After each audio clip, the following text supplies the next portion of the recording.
But I don't want to let this discourage you at all. The Holy Scripture says that whoever wants to be a master must first of all learn to be a servant. I worked for other corporate bodies for 10 years after school before starting my own practice. During that period, I did not exactly find it financially rewarding. But today I look back at the priceless knowledge and experience that I gained.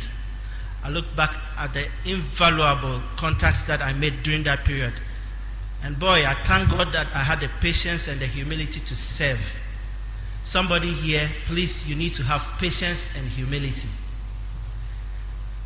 Too many people expect success overnight. For some people, your success may come almost immediately you leave here. For some, it may take so long. Some, you may fall and rise. Something Emmanuel shared was something about success itself, not meaning not falling, but your ability to wake up each time you fall. Please be patient. The recent global recession vis-a-vis our country's political stability have brought on a new dimension to competition in our industry.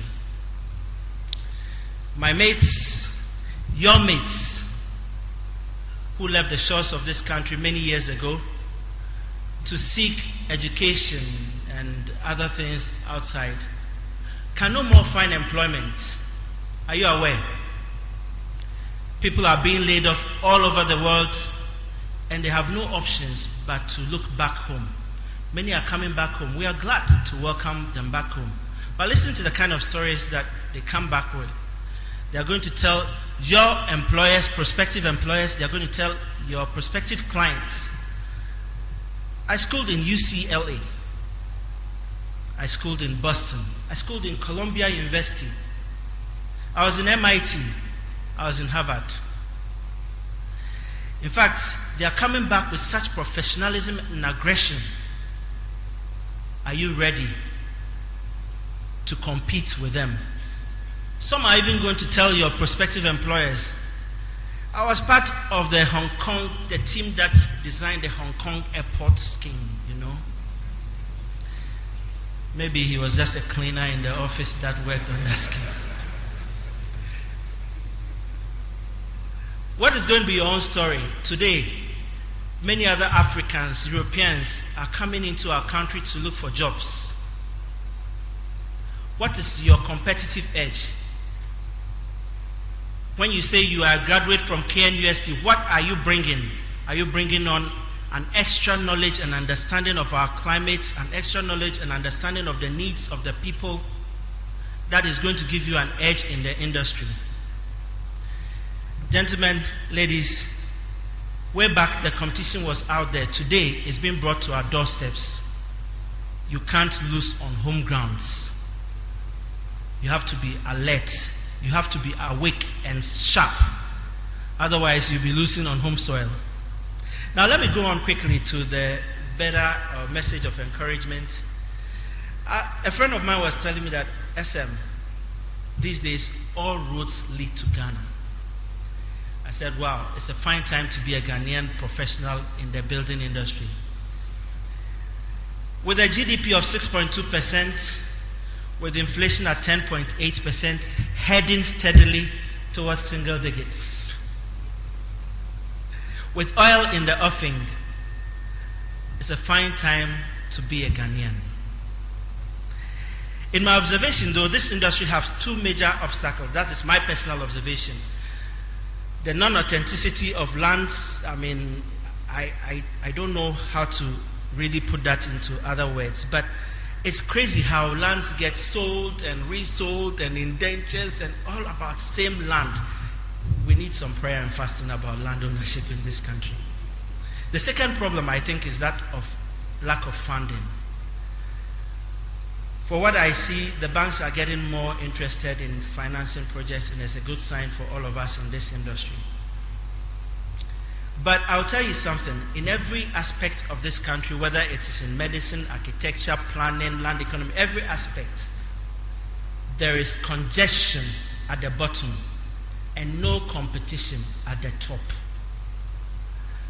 Please, as you step out of here, one of the key things I want you to remember is this. in your industry, in your field, there is congestion at the bottom and no competition at the top. Guys, you have to start aiming for the top. Now, just how are you going to do it? These are a few tips that I will share with you personally. As you get into the industry over the years of experience, you're going to add on a few more. I'll say that you need to understand the times that we are in. Globally, there's trends towards partnership, strategic partnership, affiliation, joint ventureship, etc. You're going to have to understand that you're going to have to partner with someone. You're going to have to team up with others, other professionals, other planners, other quantity surveyors, other engineers, to make yourself a bigger size for the competition. You need to be innovative. You will not last in this industry without being innovative. Look around you and start to question and challenge the norms. Must every roof be a pitch roof? Must every wall be sandcrete blocks? I mean, all the things that everybody else have been doing and saying, this is how we do it. Must you also continue it, or you can do it differently? Be time conscious.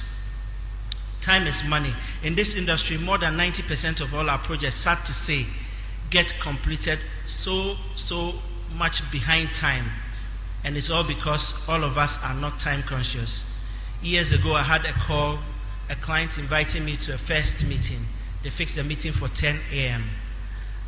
Luckily, I happened to get there 10 minutes before 10. I was parked in their driveway at 10 a.m. I rang the bell, and as I entered the house, a gentleman opened the door for me, and I could hear a lady shouting, "Darling, is that the architect?" So he says to me, "Are you the architect?" I say, "Yes, sir." He says, "That's the architect." He said, "Tell him we give him the job. We give him the job." I said, "Hey, what is this? I haven't even sat down. They are giving me the job." So I entered the place, I sat down, and I said, "Madam, may I ask why?" He said, "Listen, we've been in this country for over 2 weeks. Nobody, not a single person has kept to any appointment. You're the first person." In fact, he said, even those who ask us to come to their office at an appointed time, when we get there, they are not there.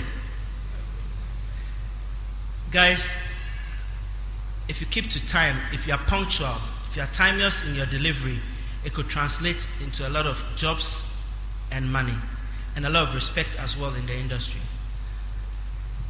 You should never cease learning. I can see on too many faces that you think that today marks the end. If you stop learning, you're getting out of the business. You're going to have to continue learning. You're going to have to learn new software. You're going to have to learn new languages. You're going to have to learn new things that is going to complement your career. I cannot underestimate the impact that CAD about 16 years ago has had in my profession. Currently, I tell myself that I need to learn some French. Listen, years ago, if you were just a middle school leaver, it will earn you good jobs everywhere. Currently, BSc, not bad. It's no big deal. Welcome. Too many people are coming in with double masters and double PhDs. You need to keep on learning. Some of you may have to get into law. Some of you may have to learn some finance. Some of you may have to French. Anything that is going to complement you and give you a certain edge in the industry. Pressures in this industry is very, very, very, very unbearable and stressful. You need an inspiration. I look to God. What are you going to look to when times are tough? I like to say that hard work is the only thing that is going to overcome hard luck. You need to work very hard, day and night, weekend, to keep to your clients. Lastly, I'd like to assure you that you have chosen a great profession. In fact, this profession, it rewards its servants who work diligently. I want to encourage you, I want to challenge you. The industry, as the chairman of the council said, the old order is changing, yielding place to the new. The industry is looking to you this day. Come out and change the story. Come out and set new targets. Come out and raise the standards. Come out and our cities haven't been built. We don't have proper plannings yet in our cities. Come out and then do all of these things so that you are not going to let your parents and this nation down. Congratulations, graduands. I have great confidence that you are able to do what we've said that you should do. Thank you very much for listening. God bless you.